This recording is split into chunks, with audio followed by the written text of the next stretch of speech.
Sezon finaline son 2 bölüm kala herkesin çok şaşıracağı büyük sürpriz yeni bölümde ekranlara damgasını vuracak.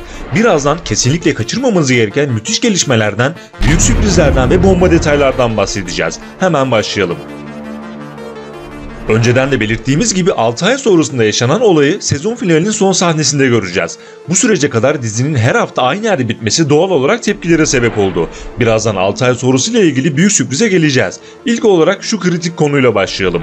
Ilgaz ve Ceylin boşanma konusunda bütün adımları attılar. Ancak 6 ay sonrasında hala evli olduklarını görüyoruz. Herkesin aklına bu süreçte yeniden evlendikleri geldi ancak muhtemelen bizi şöyle bir senaryo bekliyor. Evet, Ilgaz ve Ceylin boşanmak için hakim karşısında onay verdiler ancak hukuka göre boşanma davalarına verilen karar taraflara yani Ilgaz ve Ceylin'e gerekçeli karar tebliğ edilir.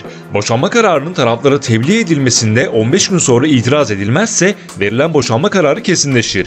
Büyük ihtimalle bu 15 günlük süreçte bazı gerçeklerin ortaya çıkışıyla Ilgaz ve Ceylin ikilisi boşanma kararına itiraz ederek boşanmaktan vazgeçecek.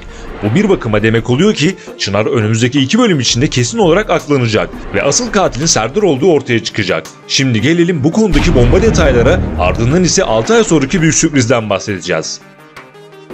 Pars şimdilik iddianameyi hazırladı fakat önümüzdeki bölümde yeni detaylar ve araştırmalarla işlerin gidişatı tamamen değişecek. Bu konuda 3 kritik isim sahnede olacak. Bu isimler Cüneyt, Ilgaz ve Merdan Kaya. Başta Ilgaz, Serdar'a bu durumu kanıtlayacağını ve müebbet yiyeceğini zaten söylemişti. Durumlar aynen bu şekilde olacak. Öte yandan beklediğimiz gibi Yekta'ya sağlam bir res çeken Cüneyt, hem Yekta'nın işlerinden bıkmasıyla hem de Yekta'nın kendisini işten çıkarmasıyla beraber safını değiştirerek Neva, Ceylin ve Ilgaz'ın tarafına geçecek. Cüneyt ne de olsa gerçek katilin Serdar olduğunu biliyor ve bunu doğrudan Ceylin'le paylaşabilir. Yekta'nın Serdar üzerinden oynadığı tüm kirli oyunları ifşa edebilir. Hatta Yekta'nın sahte avukatlığı konusunda Ilgaz'a ilerleyen zamanlarda yardım bile edebilir. Ancak Cüneyt'e karşı Yekta'nın da eli armut toplamayacak. Kritik hamleleri olacak. Evet, bir diğer kilit ismimiz Merdan Kaya. Yekta'nın ofisine giden Merdan Özgür'le karşılaştı ve Özgür'le Serdar'ın bağlantısını bildiği için doğal olarak Yekta'dan şüphelenecek ve nihayet bölümlerdir beklenildiği üzere Merdan'ın olaya el atması bekleniyor. Aksi durumda Merdan karakteri beklenilenleri karşılayamamış olacak. Hastalığından dolayı ölmeden önce ailesine son kez sağlam bir yardımı beklenecek. Kısacası bahsettiğimiz bu kritik gelişmelerle beraber Serdar gerçeği tamamen ortaya çıkmış olacak ve Çınar nihayet aklanacak. Yine de Ceylin'in ailesi önceden de olduğu gibi bazı durumları zor kabulleniyor. Bakalım bu konuda yine sıkıntılar çıkacak mı? Şimdi gelelim 6 aylık kritik süreçle ilgili sürpriz mevzuya. Son birkaç bölümdür son sahne aynı yerde bitiyor ve her bölümde farklı sinyaller veriliyor. Bizler de önceki videolarımızda bazı kritik analizler yapmıştık. Hepsi geçerliliğini koruyor. Her ne kadar Ceylin'e birini öldürmüş izlenimi verilse de bir başkasının suçunu örtbas etme ihtimalini hala yüksek görüyorum.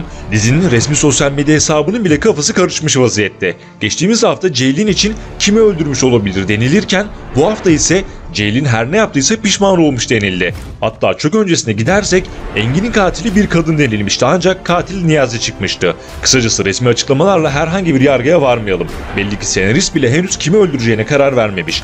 Geçtiğimiz bölümde çok kritik bir detay verildi. Ceylin Yekta için çok yakında fişini çekeceğim dedi. Hatta Ceylin bu konuda başta Pars olmak üzere Laçin'le, Osman'la ve Neva ile işbirliği yapmaya başladı. Herkes Büyük Yekta planının bir parçası oldu ve bu işe ilerleyen zamanlarda Cüneyt ve Ilgaz da dahil olacak. Ancak eğer 6 ay sonrasında işler sarpa sararsa ve işin sonucunda ölen kişi Yekta olursa işte o zaman Ceylin fena halde köşeye sıkışmış olacak. Bakalım Ceylin'in Yekta için söylediği yakında fişini çekeceğim cümlesi Ceylin'in Yekta'yı öldürmesiyle mi sonuçlanacak? Aynı zamanda Ceylin, Laçin ve Yekta'nın boşanma davasını alarak Laçin'e yardım etmek istedi. Belki de bu kritik davayla uğraşan Ceylin'in 6 ay sonra bu olayla bir bağlantısı olacak. Ortaya atılan bir başka iddia ise Ilgaz'ın ölmüş olabilme ihtimali. Açıkçası hem dizinin selameti açısından hem de senaryoların mantıklı işleyişi açısından bu ihtimali değerlendirmeye bile gerek duymuyoruz.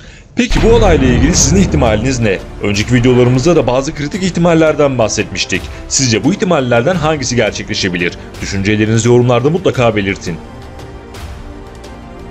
Yeni videolar gelmeye devam edecek. Kaçırmamak ve anında haberdar olmak için bildirimleri mutlaka açalım. Bir sonraki videoda görüşmek üzere. Hoşça kalın.